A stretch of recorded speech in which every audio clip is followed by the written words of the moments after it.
तो welcome back बच्चों। तो चलिए आज अपन अपना थर्ड चैप्टर शुरू करते हैं जो कि है रिकॉर्डिंग ऑफ ट्रांजेक्शन। तो इस चैप्टर में अपन जानेंगे कि ट्रांजेक्शन्स को कैसे रिकॉर्ड करते हैं अपनी बुक्स में, क्या उसका फॉर्मेट होता है, क्या उसकी गाइडेंस होती है। तो सबसे पहले एक एग्जांपल से शुरू करते हैं। जैसे कि आप गए कंप्यूटर लेने, तो कंप्यूटर वाले ने आप जैसे देख रहे हैं यहाँ पे कैश दिया आपने 35,000 और उसने एक कैश मेमो दिया है। तो ये होता है रेसिप्रोकल एक्सचेंज। आपने कैश दिया, उसने उसने कैश मेमो दिया। तो कैश मेमो क्या होता है, जब आप गुड्स या सर्विस कैश में परचेज़ करते हैं, मतलब आपने उसको क्रेडिट में नहीं लिया है, आपने उसको कैश दिए हैं तुरंत, तो वो कैश मेमो देता है आपको।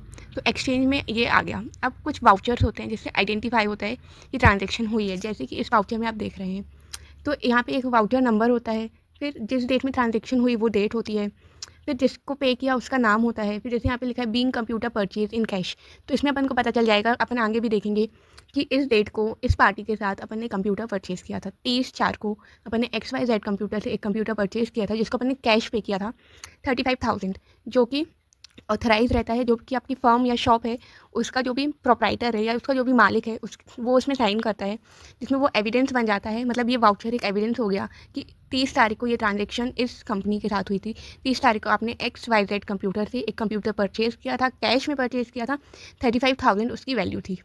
तो ये पूरी आपकी एक एविडेंस हो गया जिस बेसिस पे आप ट्रांजेक्शन रिकॉर्ड करेंगे। तो जब वाउचर अपन क्रिएट करेंगे उस दिन की डेट यहाँ पे नहीं आएगी, यहाँ पे वो डेट आएगी जिस दिन ट्रांजेक्शन हुई थी। तो इससे अपन को आपकी ट्रांजेक्शन की डेट पता चल जाएगी और एविडेंस भी मिल जाएगा। फिर उसके बाद कुछ डेबिट वाउचर होते हैं, कुछ क्रेडिट।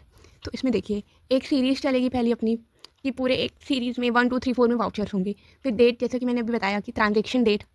फिर इसमें देखिए पेड, मतलब इसमें क्या है कि आपने XYZ कंप्यूटर को पे किया है कैश कंप्यूटर परचेज़ करने के लिए। मतलब इससे आपको क्या समझ में आ रहा है कि एक आप कंप्यूटर डीलर है, आपने कंप्यूटर परचेज़ किया है 35,000 का, ठीक है। तो ये एक वाउचर हो गया। इससे देख के अपन को क्या पता चलेगा कि ठीक है अपने पास इन कंप्यूटर आया है, आपने कंप्यूटर परचेज़ किया है। फिर जब आप उसको आगे सेल करेंगे तो एक क्रेडिट वाउचर आप बनाएंगे।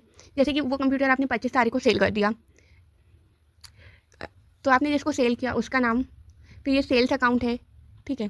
फिर being goods sold in cash, मतलब इससे आपको क्या पता चल गया कि जो ये 25,000 थे ये अपन को गुड्स सोल्ड करने के लिए मिले हैं। आपको हर रोज़ की ट्रांजेक्शन तो नहीं रहेगी, लेकिन जब आप 1 महीने या 1 साल बाद इसको देखेंगे तो आपको समझ में आ जाएगा। यहाँ पे लिखा है बीइंग कंप्यूटर परचेज, मतलब कि कंप्यूटर परचेज की एंट्री है। बीइंग गुड्स सोल्ड, मतलब कि गुड्स सेल किया है या कंप्यूटर सेल किया है तो उसकी एंट्री है। ऐसे इसमें जिसने भी जो भी वहाँ पे मेन शॉपकीपर या फिर जो प्रोप्राइटर है उसके साइन है, जिससे उसको वैलिडिटी मिली और वो ऑथराइज हो गया कि वो ट्रू है।